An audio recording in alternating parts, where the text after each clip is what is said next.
তবে কি ঘনিয়ে আসছে ডক্টর ইউনূসের পদত্যাগের সময় এবং শেখ হাসিনা কি তার দেশে আবার দখল করতে চলেছে তার রাজনৈতিক প্রাঙ্গণ? জি বন্ধুরা, খুবই খারাপ সিচুয়েশন চলে আসছে সমন্বয়কদেরও। আওয়ামী লীগের রাজনৈতিক ভবিষ্যৎ, বাংলাদেশে আওয়ামী লীগের রাজনীতি আবার করতে পারবেন, অথবা যদি করতে পারে তাহলে শেখ হাসিনাকে নিয়ে করবে, শেখ পরিবারকে নিয়ে করবে, নাকি শেখ পরিবারকে বাদ দিয়ে করবে? দর্শক, শেখ হাসিনা কিন্তু দিনের পর দিন যতটা ক্ষিপ্ত হয়ে যাচ্ছে এবং সমন্বয়কদের কিন্তু অবস্থা খুব খারাপই আছে এবং বাংলাদেশের তার বিরুদ্ধে যারাই ছিল তাদের এক একটা করে ধরবেন এবং তাদেরকে কিন্তু অবস্থা খুবই ভয়াবহ করে ফেলবে। আমরা কথা বলার পর সরাসরি আমরা ভিডিওতে চলে যাব, কিন্তু তার আগে একটি কথা যে এই রাজনৈতিক প্রেক্ষাপটে আওয়ামী লীগের সামনের দিকে কি অবস্থা ঘটতেছে আমরা আজকে ভিডিওটি দেখলে বুঝতে পারবো তার সামনের অবস্থা কি ঘটবে। চলুন আমরা সরাসরি ভিডিওটি দেখে আসি এবং তারা অবস্থা কিভাবে নিবেন এবং বাংলাদেশে কি তাহলে অরাজকতা সৃষ্টি করবেন, হরতাল ডাকবেন এবং অরাজকতা সৃষ্টি করে দেশে কি তিনি আবার তাদের কর্মীদের মাধ্যমে দেশে নতুন করে জায়গা নেবেন, এটাই যেন দেখার বাকি। সরাসরি আমরা এখন স্ক্রিনে চলে যাবো এবং প্রতিবেদনটি দেখবো। নাটকের সম্পূর্ণ ভিডিও দেখবো। চ্যানেল যদি নতুন হয়ে থাকে তাহলে অবশ্যই সাবস্ক্রাইব করবেন। চলো ভিডিওটি দেখা যাক। আওয়ামী লীগের রাজনৈতিক ভবিষ্যৎ, বাংলাদেশে আওয়ামী লীগের রাজনীতি আবার করতে পারবেন, অথবা যদি করতে পারে তাহলে শেখ হাসিনাকে নিয়ে করবে, শেখ পরিবারকে নিয়ে করবে, নাকি শেখ পরিবারকে বাদ দিয়ে করবে? অথবা আওয়ামী লীগের যে নেতৃত্ব গত 16 বছর এই দেশটাকে শাসন করেছিল সেই নেতৃত্বকে সামনে নিয়েই রাজনীতি করবে, নাকি সেই নেতৃত্বকে ছাড়া রাজনীতি করবে?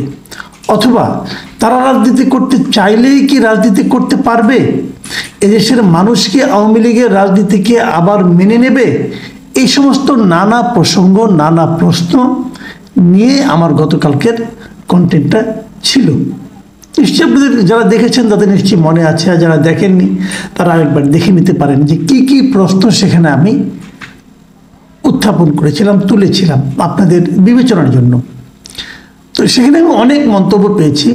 তো আমি এখান থেকে কিছু মন্তব্য আপনাদেরকে নিয়ে আবার আলোচনা করতে চাই, এই কারণে যে এই মন্তব্যগুলো শুনলে আপনি বুঝতে পারবেন যে সাধারণ মানুষ কি ভাবছে আওয়ামী লীগের রাজনীতি নিয়ে, আওয়ামী লীগ নিয়ে, আওয়ামী লীগের নেতৃত্ব নিয়ে এবং আওয়ামী লীগের ভবিষ্যৎ নিয়ে।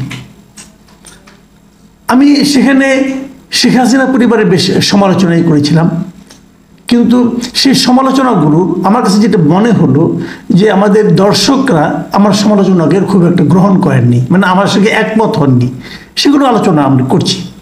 আমি কিছু কিছু মন্তব্য দ্রুত পড়ে যাব। ওই মন্তব্যর ব্যাপারে আমার আর নতুন করে মন্তব্য করার কিছু নেই, কারণ ওগুলি পড়লেই আপনি বুঝতে পারবেন যে আসলে মানুষের মাথায়, মানুষের চিন্তায় কী চলছে। আমি প্রথম যে মন্তব্যটা পড়তে চাচ্ছি সেটা লিখেছেন মিস্টার সালু ইসলাম। তিনি লিখেছেন, সঠিক কথা স্যার, ভাবেন স্যার, শেখ পরিবারের একজনও ধরা পড়ল না, কারণ হাসিনার কাছে তার আত্মীয়দের মোবাইল নম্বর ছিল, তিনি সবাইকে মেসেজ দিয়ে পালানোর খবর দিছে, আর বাকি নেতাদের তো নম্বর হাসিনার কাছে নেই। দ্বিতীয় যে মন্তব্যটা পড়ছি সেটি লিখেছেন সাইফুল ইসলাম। তিনি লিখেছেন, ভাই আপনার কাছে জানতে চাই, আপনি কি মনে করেন শেখ হাসিনা পালিয়েছে? যদি পালিয়ে যায় তাহলে সেনাবাহিনীর হেলিকপ্টারে কিভাবে পালায়? শেখ হাসিনাকে হত্যা করতে পারে সেটা ভেবে কি সেনাবাহিনীর সহযোগিতায় সেনাবাহিনী পাঠিয়েছে? এই প্রশ্নটা এর আগে উঠেছে। এটা নিয়ে আমি পৃথক আরেকটা কন্টেন্ট কিন্তু করেছিলাম, আপনারা সেই কন্টেন্টটা দেখে নিতে পারেন। সেখানে আমি আমার মতো করে ব্যাখ্যা করেছিলাম। জীবন লিখেছেন, আওয়ামী লীগ টিকে থাকা নয়, আওয়ামী লীগ ক্ষমতায় যাওয়ার জন্য রাজনীতি করে। শেখ মুজিব, শেখ হাসিনা, শেখ পরিবার হলো আওয়ামী লীগের বটগাছ। ওই পরিবার নাই মানে বটগাছটাই নাই। বুঝতে পারছেন? এই ভদ্রলোকের বক্তব্যগুলো কিন্তু আমার যে মন্তব্য ছিল তার সম্পূর্ণ বিপরীত। ওনারা বলতে চাচ্ছেন যে শেখ পরিবারই একমাত্র আওয়ামী লীগ দলটাকে টিকিয়ে রাখতে পারে, আর কেউ নয়।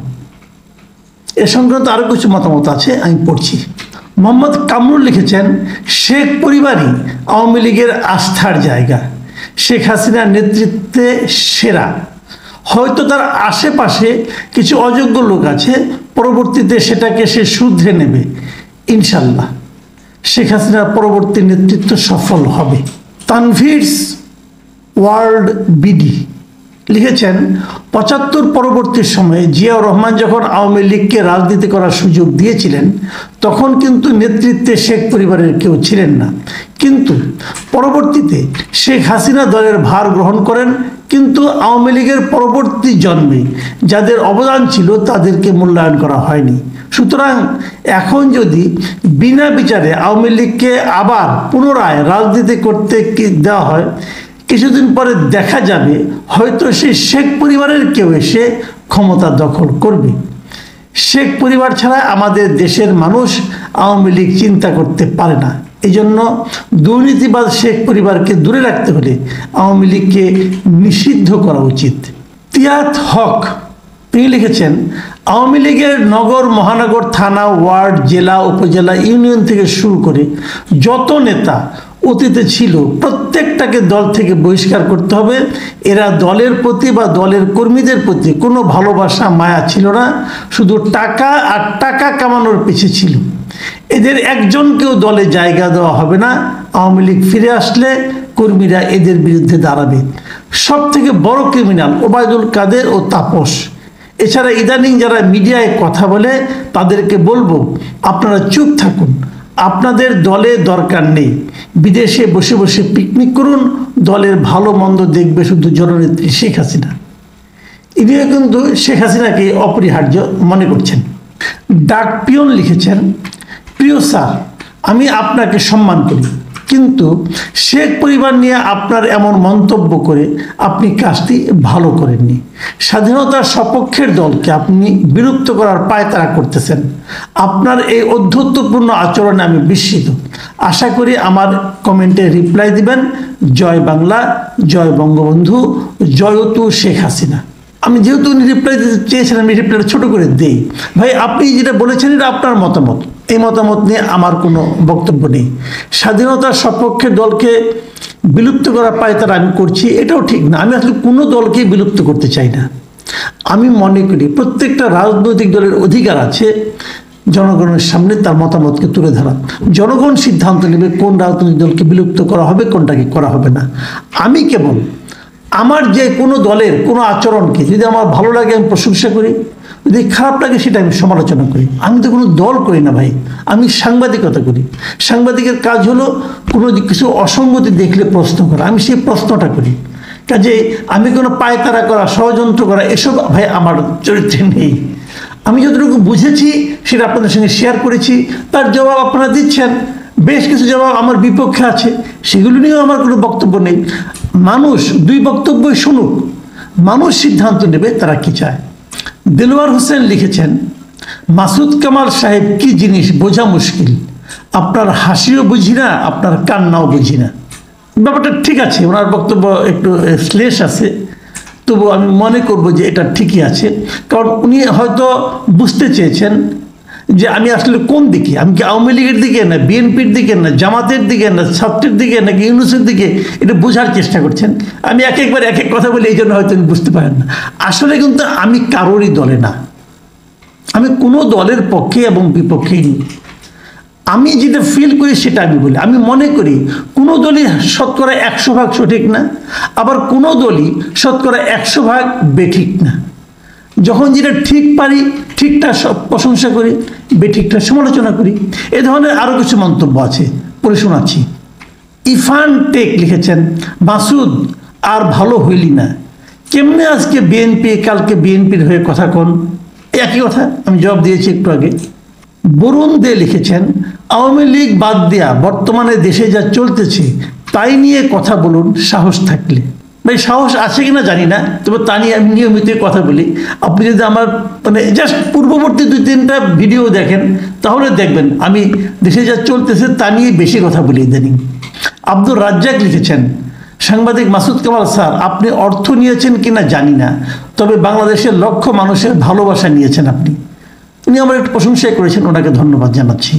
মোহাম্মদ ইকবাল মিয়া ফজল তিনি লিখেছেন, মাসুদ ভাই সত্যবাদী বলেই তো আপনি বুক ফুলিয়ে নানান জায়গায় কথা বলতে পারছেন, এর থেকে জীবনে আর বেশি কিছু কি পাওয়ার আছে? আওয়ামী লীগের শাসন আমলে যে নামধারী চাটুকার সাংবাদিক ছিল তারা এখন কোথায়? তাদের বর্তমান সমাজে কি অবস্থা? আর আওয়ামীপন্থী নেতাকর্মীদের লুটপাটের কথা বাদই দিলাম। শেখ নিউজ লিখেছে, এসকে নিউজ লিখেছেন, প্রিয় মাসুদ কামাল, আপনার সব কথাই শুনি এবং আপনি খুব সময়োপযোগী এবং বাস্তবমুখী কথাবার্তা বলেন, যেটা খুবই প্রশংসার দাবি রাখে এবং এই জন্য যারা সুশীল সমাজ বা যারা বাস্তবতা বুঝে তারা আপনাকে সবসময় খুবই পছন্দ করে। তবে আপনার একটা কথা আমি অমত পোষণ করলাম, সেটা হচ্ছে বাংলাদেশ আওয়ামী লীগের মধ্যে শেখ হাসিনার বিকল্প কেউ নেই এবং আওয়ামী লীগ বলতে যত নেতাকর্মী আছে সবাই শেখ হাসিনাকেই বুঝে এবং তাকেই লিডার হিসেবে গ্রহণ করে নেয়। আওয়ামী লীগের সমস্ত পরিবর্তন হতে পারে, কিন্তু শেখ হাসিনা বা শেখ পরিবারের পরিবর্তন হলে আওয়ামী লীগ কখনোই টিকবে না। তখনই আওয়ামী লীগের মধ্যে ক্ষমতা দলের মধ্যে বিভাজন সৃষ্টি হবে। পৃথিবীর বেশিরভাগ দেশেই পরিবারতন্ত্রের রাজনীতি চলে। যখন পরিবারতন্ত্রের পক্ষে কথা বলেছেন, এটা নিয়ে আমি ফিনিশিং একটা মন্তব্য হয়তো বা করবো। ওয়েব 3 সাইডস লিখেছেন, মাসুদ স্যার আমি জানি আপনি এন্টি আওয়ামী, তারপর আপনার ভিডিও দেখি, কারণ আপনি সরকারে চামচামি করেন না, সেই জন্য। হাসিনা খালেদা জয় তারেক একটা ব্র্যান্ড, এদের ছাড়া দল দাম পাবে না। যেমন অনেক সিনেমা ফ্লপ হলেও নায়কের জন্য হিট হয়। হাসিনার আলাপ বাদ দিয়ে দেশ যে তালিবান স্টাইলে যাচ্ছে সেটা নিয়ে থাকেন। আমি ওয়েস্টার্ন দেশে থাকি, তাই আরও বেশি বুঝতে পারছি যে দেশ খারাপ যাচ্ছে। এটা শুধু আমি না, আমার সাদা বন্ধুরা, এমনকি পাকিস্তানি মানুষও আমাকে বলে যে কিরে তোদের দেশও আমাদের মতো নিচে যাবে। শওকত শিকদার লিখেছেন, আওয়ামী লীগের তৃণমূল নেতাকর্মীদের অবমূল্যায়নের ফলে আওয়ামী লীগের পতন ত্বরান্বিত করেছে। তৃণমূল নেতাকর্মীদের দরকার নেই এই চিন্তা করে নেতা, এমপি এবং মন্ত্রীরা দেশব্যাপী লুটপাট করে বিদেশে টাকা পাচার করেছে। আর বঙ্গবন্ধু প্রেমী নেতাকর্মী জনতার তুলনায় সুবিধাবাদীদের বিভিন্ন অনৈতিক সুবিধা দিয়ে পুনর্বাসন করেছে, যারা আওয়ামী লীগের দুঃসময়ে কোনো কিছুই করতে পারেনি আর করার চেষ্টাও করেনি, কারণ তাদের টাকা সম্পদের প্রতি মায়া পড়ে গিয়েছিল। আর দেশব্যাপী সুবিধাবাদী লোভী নেতাদের দ্বারা হয়রানির শিকার হয়েছে, যার খেসারত দিতে হয়েছে। সালমান লিখেছেন, মাসুদ কামাল ভাই একটা কথা মনে রাখবেন, বাংলাদেশের মানুষের স্বভাব গোলামির স্বভাব। বাংলাদেশের মানুষকে আপনি ইউরোপ আমেরিকার মতো ভাবলে চলবে না। বাংলাদেশের মানুষের মন মানসিকতায় পরিবারতান্ত্রিক। আমি নিশ্চিত করে বলে দিতে পারি, আওয়ামী লীগের দায়িত্ব শেখ পরিবারের বাইরে কাউকে দিলে আওয়ামী লীগের কেউই মানবে না। শেখ পরিবার বলতে আমি বুঝিয়েছি শেখ হাসিনা, জয়, পুতুল, আরেকজন সদস্য যোগ করা যায় শেখ রেহানার ছেলে ববি। এর বাইরে আওয়ামী লীগের নেতৃত্ব অন্য কেউ নিতে চাইলে আওয়ামী লীগের মানুষই মানবে না। হাবিবুর রহমান লিখেছেন, বিএনপি শুরু থেকেই বাংলাদেশে একটি উদার গণতান্ত্রিক দল। ৭৫ পরবর্তী আওয়ামী লীগের পুনঃপ্রতিষ্ঠিত করার সুযোগ করে দিয়েছিল জিয়াউর রহমান। গত ১৫ বছর সে আওয়ামী লীগ বিএনপির উপরে যে অত্যাচার নির্যাতন করেছেন তা সকলেই জানেন, দেখেছেন। এখন আবার বাংলাদেশে আওয়ামী লীগের পুনরায় রাজনীতিতে ফিরে আসার একমাত্র উপায় সেই বিএনপি, কারণ বিএনপি একটি উদার গণতান্ত্রিক রাজনৈতিক দল। বিএনপি ভিন্ন দল, ভিন্ন মত, শক্তিশালী রাজনৈতিক প্রতিপক্ষ পছন্দ করে, এটাই গণতন্ত্রের সৌন্দর্য। 1 2 3 কান্ট্রি বল গাই লিখেছেন, মাসুদ ভাই আমি চাকরি সূত্রে দেশের পথে প্রান্তরে যাই। তৃণমূলের নেতাকর্মীরা বেশিরভাগ এলাকায় অবস্থান করছে, বড় নেতারা আত্মগোপনে চলে গেছে। তবে স্থানীয় নেতাকর্মীদের সাথে নেতাদের যোগাযোগ চলছে, তবে লুটপাটের সাথে যারা জড়িত ছিল এরা যোগাযোগ করছে না। এই সরকারের ব্যর্থতা এবং জামাত শিবিরের আধিপত্যের কারণে আওয়ামী লীগ পুনরায় ফিরে আসবে। শেষ মন্তব্যটা পড়ছি, শাহিদুল ইসলাম লিখেছেন, বহুদলীয় গণতন্ত্রের ধারাবাহিকতা অব্যাহত না থাকলে আবার স্বৈরাচার সৃষ্টি হবে। এই কথাটাই আমি সবসময় বলেছিলাম যে বহুদলীয় গণতন্ত্র জরুরি। বহুদলীয় গণতন্ত্র যদি না থাকে, যদি কোনো একটা দলকে গায়ের জোরে নির্বাচনী প্রক্রিয়া থেকে সরিয়ে দেওয়া হয়, তাহলে সেটা কিন্তু নতুন এক স্বৈরাচারের জন্ম দিতে পারে, অথবা সে ধরনের প্রশ্ন উঠতে পারে। আরেকটা জিনিস আমি যেটা কিছুতেই বুঝতে পারছিলাম না, সেটা হলো আওয়ামী লীগের যারা মতামত দিয়েছেন তারা সবাই বলছেন যে শেখ হাসিনা ছাড়া আওয়ামী লীগকে দাঁড় করানো যাবে না, কিন্তু আমি বুঝতে পারি না আপনারা শেখ হাসিনাকে নিয়ে কীভাবে আশা করেন। আমি একটা ছোট্ট একটা হিসাব দিয়ে বলি, ধরুন আগামী নির্বাচনে আওয়ামী লীগ ভালো করবে না, কোনো সন্দেহ নাই, করবে না, করার কোনো সুযোগ নেই। ইলেকশন যদি করতেও পারে তাও পারবে না, আর না পারলে তো আরও পারবে না। তাহলে মিনিমাম 5 বছর একটা পলিটিক্যাল পার্টি থাকবে। 5 বছর পরে শেখ হাসিনার বয়স কত হবে? এখন ওনার বয়স 78 বছর, তখন হবে 83 বছর 84 বছর হবে।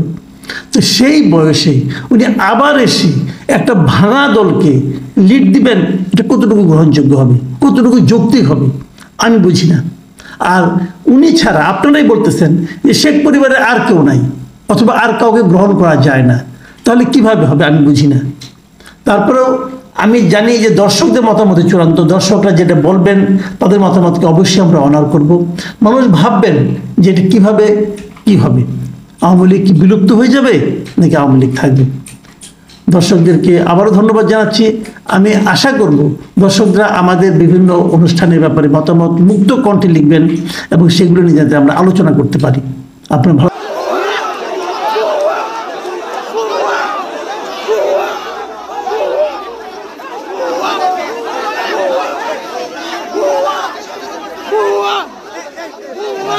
অল্পের জন্য হয়তো তিনি এখানে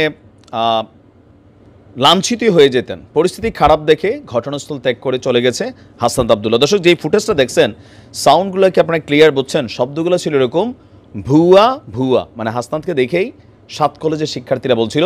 তবে মজার একটা সেন্টেন্স তৈরি করছে পোলাপাইন, এসেছে রে এসেছে, ফুটেজ খুর এসেছে, মানে চা খুর, এই খুর সেই খুর। তো ফুটেজ খুর কেন বলা হচ্ছে? যে বিভিন্ন জায়গায় সার্জিস হাসনাতরা যেই পরিমাণ অন ক্যামেরা নিচ্ছে, তো মানে ফুটেজ নেওয়ার জন্য তাদের একটা ভূমিকা, বা বিভিন্ন জায়গায় প্রধান অতিথি হচ্ছেন। মাশাল্লাহ দেখেন, এই যে অনেকে বলেন যে ইউনিভার্সিটিতে পড়াশোনা করলে ধর্মীয় জ্ঞান রাখে না, কিন্তু আপনি দেখেন মাহফিলের মধ্যে যেদিন আমরা দেখছি হাসনাত অতিথি হিসাবে বক্তব্য দিচ্ছে, আমার কাছে মনে হচ্ছে যে না, আধুনিক শিক্ষা যারা নেয় তারা কিন্তু কোরআন হাদিসের জ্ঞানও রাখে। আপনারা এতটা ভাবেন না যে মাদ্রাসা শিক্ষার্থীরা সব পারে। যাই হোক, তো বিভিন্ন জায়গায় এই যে যাচ্ছে ফুটেজ, তো পোলাপানের মধ্যে হয়েছে কি, এসেছে রে এসেছে, ফুটেজ কুর এসেছে। আবার আরেকটা ডায়লগ ছিল গেল কয়েকদিন আগে, সম্ভবত এই 7 কলেজের শিক্ষার্থীদের একটা আন্দোলনের মধ্যে উপদেষ্টা নাহিদ গেছিল, তখন আরেকটা ডায়লগ ছিল, সব শালারা বাট পার, আরবি হবে ঠিকাদার, এরকম মোটা মোটা গলায় একটা পোলা এরকম, মানে খুব ভাইরাল হয়েছিল। যাই হোক, গতকালকে রাতে আপনারা প্রথমে যে দৃশ্যটা দেখছেন, এটা হচ্ছে ঢাকা বিশ্ববিদ্যালয় এবং 7 কলেজের শিক্ষার্থীদের মধ্যে যখন সংঘর্ষ একটা ব্যাপক পর্যায়ে চলে গেল, পুলিশ বিজিবি মানে একটা অস্থির অবস্থা। এটা সম্ভবত বিজিবি আসার আগে আমরা যে দৃশ্যটা দেখছি, হাসনাত তার দায়িত্ববোধের জায়গা থেকে, যেহেতু তিনি একজন প্রধান সমন্বয়ক বা এই মুহূর্তে সো পপুলার অ্যাজ এ কী বলা হয় ক্যারেক্টার, প্লাস ঢাকা ইউনিভার্সিটির সে ছাত্র সাবেক, তো স্বাভাবিকভাবে এরকম পরিস্থিতিতে তারাই যায়, সার্জিসও ছুটে যায়। তবে কালকে সার্জিস যায় নাই, হাসনাত গেছিল। তো যেমনে গেছে পরিস্থিতির এমন হয়েছিল, আরেকটু থাকলে হাসনাতের উপর 2-4টা কিল ঘুষি পড়তে কিন্তু মিস হতো না। পোলাপান যে টেম্পারে উঠছিল, হাসনাতও বুদ্ধিমান ছেলে, পরিস্থিতি বুঝা ভাইগা গেছে অনেকে বলছেন, বাট আমি দেখছি ভাগে নাই, সে তার গাড়িতে কইরা চলে গেছে, বা সাথে সম্ভবত আরও বন্ধুবান্ধবরা ছিলেন। যাই হোক, ঘটনার প্রেক্ষাপট কি, যেহেতু ছাত্রদের মধ্যে সার্জিস হাসনাতদের একটা মান্যতা আছে, মিনিমাম লেভেলে সবাই তাদেরকে মানে, তো সেই আত্মবিশ্বাসে বলিয়ান হয়ে দুই পক্ষকে নেগোসিয়েট করার জন্যই হাসনাত গিয়েছিলেন। তো রাত 12:30টার দিকে নীলক্ষেত এলাকায় আসে। এ সময় ঢাকা কলেজের শিক্ষার্থীদের সাথে কথা বলতে গেলে প্রথমে তারা তাকে পাত্তা দেয়নি বা কথা বলেনি। এরপর হাসনাত উভয় পক্ষকে অ্যাজ এ মুরব্বী হিসাবে, না ওই মুরব্বী না, মুরব্বী এটা না, এটা হচ্ছে আমাদের কুমিল্লার আমার খুব কাছের হুজুর, দোয়া করবেন, হ্যাঁ, আমার খুবই পছন্দের একজন মানুষ। যাই হোক, এটা আলাদা টপিক। কোয়েলাইতাম নেই কুমিল্লার ভাষায়, যা কোয়েলাই। হাসনাত যখন উভয় পক্ষকে শান্ত করার চেষ্টা করছেন, তো উভয় পক্ষের তোপের মুখে পড়ছে হাসনাত, কারণ পোলাপাইন লড়াই চাই, লড়াই করে বাঁচতে চাই, এই মেন্টালিটিতেই কিন্তু রাত্রেবেলা মাঠে নামছে। আচ্ছা, তো এই সময় ঢাকা বিশ্ববিদ্যালয়ের শিক্ষার্থীরা হাসনাতকে উদ্দেশ্য করে ভুয়া ভুয়া এসেছে রে এসেছে, ফুটেস্কুর এসেছে। এরপরে ঢাকা কলেজের পোলাপাইনও আপনার এই আবার স্লোগান দেয়। এরপরে সংঘর্ষ এলাকা ছেড়ে তাড়াহুড়ো করে তিনি ক্যাম্পাসের দিকে চলে যান। এর আগে আপনার ঢাকা কলেজের সামনে থেকে মুক্তি এবং গণতন্ত্র তরুণের সামনের দিকে পৌঁছান 7 কলেজের শিক্ষার্থীরা। রাত ভর আমরা যা দেখছি, কোথাও না কোথাও আমরা এই দৃশ্য দেখতে চাইনি। সায়েন্স ল্যাব থেকে শুরু করে পুরা ওই এরিয়াটা, ক্যাম্পাস এরিয়ার আশেপাশে যা ছিল হুলস্থুল। তবে সমন্বয়করা কতটুকু ক্যাপাবিলিটি রাখেন, তারা ভবিষ্যতের রাজনৈতিক দল করবেন, হাসনাতরা একটা পরিস্থিতিকে কিভাবে মোকাবেলা করতে পারবেন না পারবেন, গতকালকে কিন্তু এটা একটা ট্রেইলার আমরা মনে হয় দেখে ফেললাম। রাজনীতি করতে গেলে আপনার ভয়েস, এরকম আঙ্গুল দিলে মোটামুটি আপনার অনুসারী যারা বসতে হবে, উঠতে হবে, নাহলে আপনি মাঠ কন্ট্রোল করতে পারবেন না। যেমন ডক্টর ইউনূসের সরকার, এই মুহূর্তে তিনি ভদ্র মানুষ, পুলিশ এখন মানবিক পুলিশে পরিণত হয়েছে। তো পরিণতি কি? দেশে এখন ক্রস ফায়ার নাই, ছিনতাইকারীরা ভাল লাগছে আপনার টাকাটা দেখা ভাই দিয়া দেন, না দিলে একদম ভরা দিবে এরকম। হ্যাঁ, যা খুশি তাই করতেছে। কেন? পুলিশ যদি বেশি মানবিক হয়ে যায় পরিস্থিতি এরকমই হবে। বাস্তবতা কিন্তু এইটাই। তবে কিছু কিছু জায়গায় পুলিশের হিসাবটা আলাদা। আইন শৃঙ্খলা বাহিনীকে শক্ত হাতে ব্যালেন্স করতে হয়, সারা পৃথিবীর এটা আছে। সরকারকে, প্রশাসক যদি নরম হয় তাহলে আপনার বুঝতে হবে যে এখানে অনেক কিছু ইমব্যালেন্স হয়ে যাবে। তো আমাদের যিনি আগামী দিনের প্রশাসক হিসাবে হয়তো বা সার্জিস হাসনাতরা তারা যাবে, তো তারা এই শিক্ষার্থীদেরকে আসলে কতটুকু কন্ট্রোলে রাখতে পারবে। তবে এমন দৃশ্য আমরা কাম্য মনে করছি না। প্রতিদিন যেই পরিমাণ আন্দোলন, রাস্তাঘাট ব্লক, এইটা সেইটা, আশেপাশে সাধারণ মানুষ, মানে ব্যবসা প্রতিষ্ঠানগুলো এখানে ক্ষতিগ্রস্ত হচ্ছে, আদলা হচ্ছে, পুলিশ ভাই কী করবে, পুলিশের উপর হামলা হচ্ছে, পুলিশও কিন্তু এরা কেউ ছাড় দিচ্ছে না। সবাই মনে করে আমরাই তো শহীদ করছি, আমরাই তো July August. Who are you? আশা থেকে ইটস মি। ভুয়া ভুয়া ফুটেজ কর তুমি। এখন এই জিনিসগুলো কিন্তু ভালো না, আপনার মান্যতা থাকতে হবে।